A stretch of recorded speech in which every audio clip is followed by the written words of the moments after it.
Good morning everyone. It is the video for your chapter 6 of biology, that is life processes. In the previous video we have covered the topics like respiration in animals, respiration in human beings, plants. So today we will be starting a new topic, that is transportation. So every human being, every living organism, not human being only, every living organism, whether big या small, ठीक है, unicellular या multi cellular, they all need, सारे, whether it is big small unicellular multi cellular, सारे को energy चाहिए, ठीक है. They needs a regular supply of energy, ठीक है. सारे को रेगुलर सप्लाई चाहिए एनर्जी का. क्यों? तो फॉर इट्स प्रॉपर फंक्शनिंग,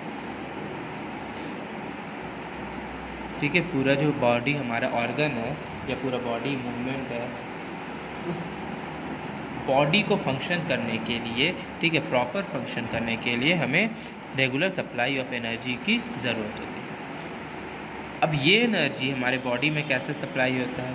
तो this energy is supplied to the body in the form of nutrient, ठीक है. ये एनर्जी हमारे बॉडी में न्यूट्रिएंट के फॉर्म में ऑब्टेन हो जाता है. कहाँ से ऑब्टेन हो जाता है? फ्रॉम फूड से ये बॉडी न्यूट्रिएंट के फॉर्म में हमारे बॉडी में हम लोग को एनर्जी प्रोवाइड करता है. मोरोवर द वेस्ट जनरेटेड, ठीक है, जो वेस्ट जनरेट हो रहा है ये भी रिमूव हो रहा है from the body in order to maintain a proper equilibrium in the body. अब मान लीजिए हमारे बॉडी में वेस्ट जमा होते जाएगा तो क्या होगा? वो हमारे बॉडी के लिए अच्छा नहीं होगा. तो बॉडी के अंदर से वेस्ट का भी रिमूव होना बहुत ही इम्पॉर्टेंट है, ठीक है. क्योंकि हमारे बॉडी का जो प्रॉपर इक्विलिब्रियम फंक्शन है, बॉडी का जो ऑर्डर है, उसको मेंटेन करने के लिए एनर्जी तो आ रहा है, चलिए ठीक है, लेकिन वेस्ट का भी रिलीज़ होना ज़रूरी है. So an arrangement is setup in every living organism to carry out process of transportation within the body. तो एक अरेंजमेंट सेटअप है, ठीक है, एक अरेंजमेंट सेटअप है कि हमारे बॉडी में एनर्जी भी आ रहा है और साथ में वेस्ट भी रिलीज़ हो रहा है, ठीक है. एनर्जी भी हमारे बॉडी के अंदर आ रहा है और साथ में वेस्ट भी रिलीज़ हो रहा है. तो अब इसके लिए क्या है? तो ये जो ट्रांसपोर्टेशन हो रहा है एनर्जी का और वेस्ट का, तो system of organs in the body carries out. अब हमारे बॉडी के अंदर क्या है? सिस्टम है, ठीक है, सिस्टम है, किसका? ऑर्गन्स का सिस्टम है. तो इसके लिए भी ये जो ट्रांसपोर्टेशन हो रहा है एनर्जी का और वेस्ट का, ठीक है, इस सिस्टम को भी तो ये सिस्टम जो प्रेजेंट है ऑर्गन्स का, वो कर क्या रहा है? तो ये कैरी आउट कर रहा है, ठीक है, कैरी आउट एंड ट्रांसपोर्ट कर रहा है substances from one part two other part, ठीक है. ये जो ऑर्गन्स है, पूरे सिस्टम ऑफ ऑर्गन्स है, वो क्या कर रहा है? वो कैरी आउट कर रहा है ट्रांसपोर्ट, और साथ में ट्रांसपोर्ट भी कर रहा है जो सब्सटेंस है हमारे बॉडी में अंदर प्रेजेंट, सो एक पार्ट से दूसरे पार्ट में. और यही जो सिस्टम ऑफ ऑर्गन्स है, इस सिस्टम ऑफ ऑर्गन्स को हम लोग क्या बोलते हैं? या फिर ये जो सब्सटेंस का ट्रांसपोर्ट हो रहा है वन पार्ट टू अनदर, इसको बोला जाता है ट्रांसपोर्ट सिस्टम, या फिर बायोलॉजिकल टर्म में अगर नाम बोलेंगे तो सर्कुलेटरी सिस्टम, ठीक है, जो सर्कुलेट कर रहा है फ्रॉम एक सब्सटेंस को एक पार्ट से दूसरे पार्ट में. अब इसी बेसिस पर एक आता है टर्म ट्रांसपोर्टेशन. ट्रांसपोर्टेशन क्या है? तो इट इज़ अ प्रोसेस, ठीक है, प्रोसेस थ्रू विच न्यूट्रिएंट्स. अब न्यूट्रिएंट कब ऑब्टेन्ड हो रहा है? तो यहाँ लिखेंगे obtain during digestion, nutrient obtain during digestion, या फिर सिर्फ डाइजेशन से थोड़ी न्यूट्रिएंट ऑब्टेन हो रहा है, रेस्पिरेटरी गैसेस, रेस्पिरेटरी गैसेस ये कब ऑब्टेन हो रहा है? Obtained during respiration. ठीक है, ऐसा प्रोसेस जिसमें न्यूट्रिएंट डाइजेशन के समय, रेस्पिरेटरी गैसेस रेस्पिरेशन के समय, या फिर एक्सक्रीटरी प्रोडक्ट, हार्मोन्स एक्सेट्रा और भी other product are carried out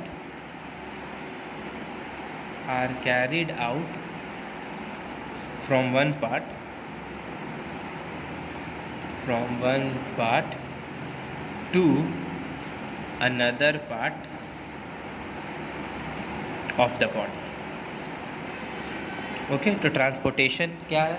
तो it is a process through which nutrients obtained during digestion, respiratory gases obtained during respiration, then excretory products, hormones, etc.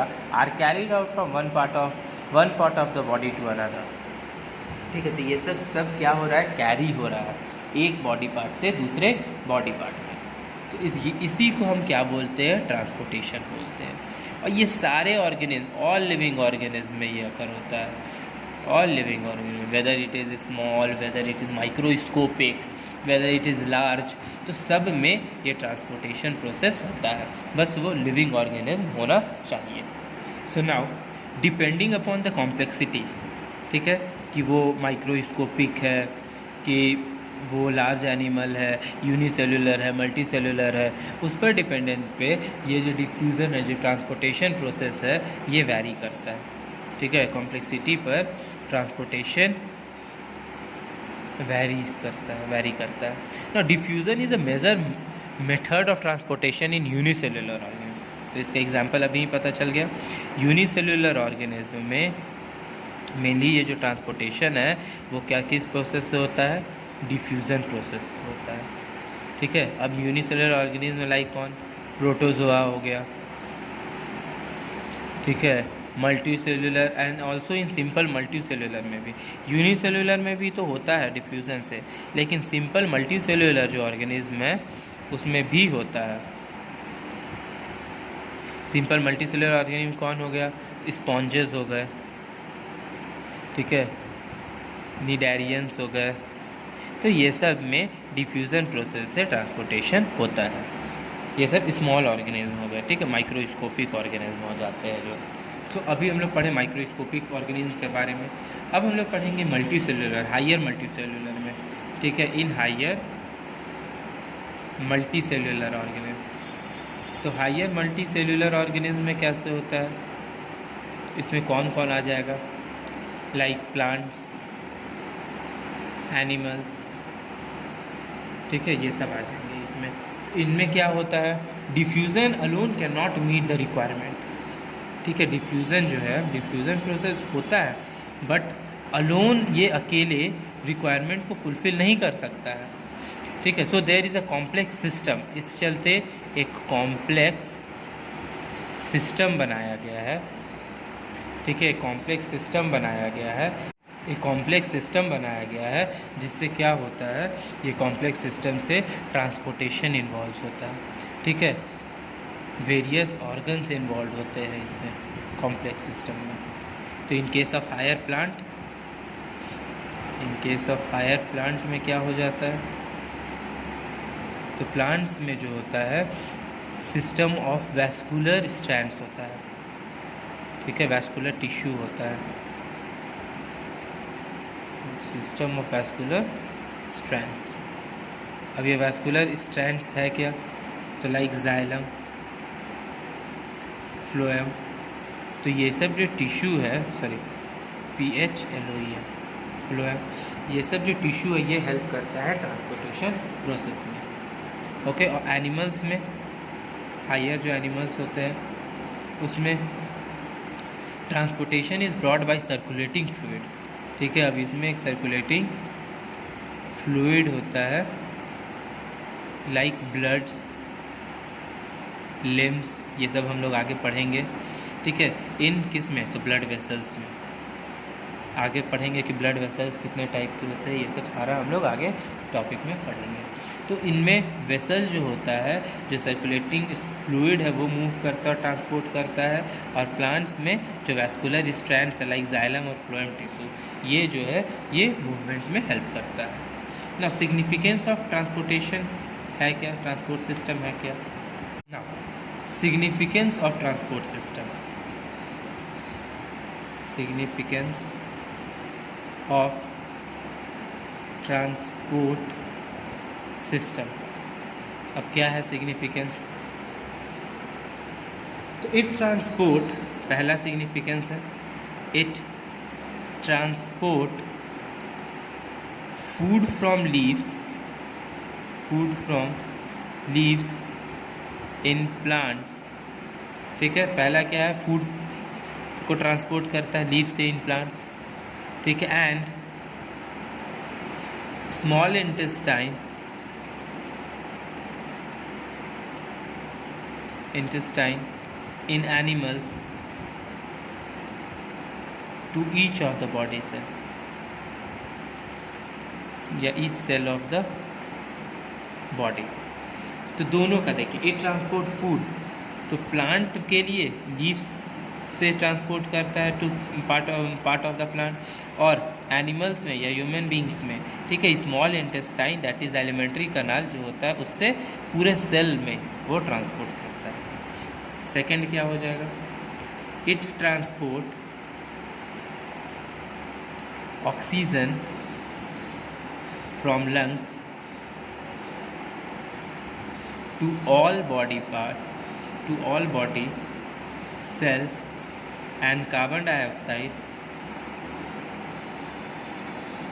from all body cells to the lungs, ठीक है। इसमें भी respiration process में भी इस transport system का ज़रूरत है, ठीक है, क्योंकि वो ट्रांसपोर्ट करता है ऑक्सीजन फ्रॉम लंग्स, लंग्स से ऑक्सीजन को लिया और पूरे बॉडी सेल में वो ट्रांसपोर्ट कर दिया, और साथ में बॉडी सेल से कार्बन डाइऑक्साइड को लिया और लंग्स में ट्रांसपोर्ट कर दिया। Third, it carries waste products to kidney for elimination, ठीक है, for excretion of such as urine, ठीक है। तो उसमें से वेस्ट प्रोडक्ट जो है, हमारे बॉडी का जो वेस्ट प्रोडक्ट है उसको वो कहाँ ट्रांसपोर्ट करता है, kidney. Fourth, the water absorb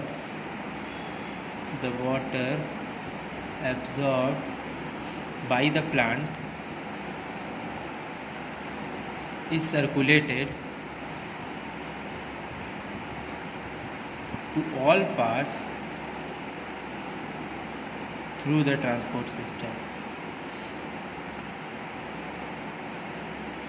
तो ये जो जाइलम है और जो फ्लोएम है उसके हेल्प से, लाइक आगे पढ़ेंगे कि वाटर, मिनरल, ये सब को कौन ट्रांसपोर्ट करता है, फूड को कौन ट्रांसपोर्ट करता है, जाइलम करता है या फ्लोएम करता है, ये हम लोग आगे पढ़ेंगे टॉपिक। तो जो वाटर एब्जॉर्ब हो रहा है, ठीक है, प्लांट से, उसको भी सर्कुलेट करता है, ये हमारा सर्कुलेटरी सिस्टम है। फिफ्थ क्या हो जाएगा, हार्मोन्स, जो हमारे बॉडी में हार्मोन्स फॉर्म हो रहा है, hormones are form in a particular area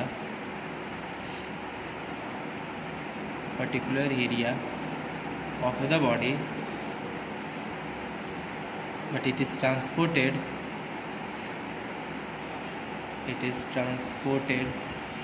to the area of function via transport system। Okay, इससे ये क्या पता चलता है कि जो हमारा हार्मोन्स है वो तो पर्टिकुलर कोई एरिया में फॉर्म कर रहा है हमारे बॉडी के, लेकिन हमारे बॉडी का जिस वो हार्मोन से जो बॉडी पार्ट फंक्शन करता है उस एरिया में जहाँ पर वो फंक्शन हो रहा है उस एरिया में ये ट्रांसपोर्ट सिस्टम उसको ट्रांसपोर्ट करता है। सो दैट वो एरिया अच्छे से फंक्शन कर पाए. Okay, that's all for today. Thank you.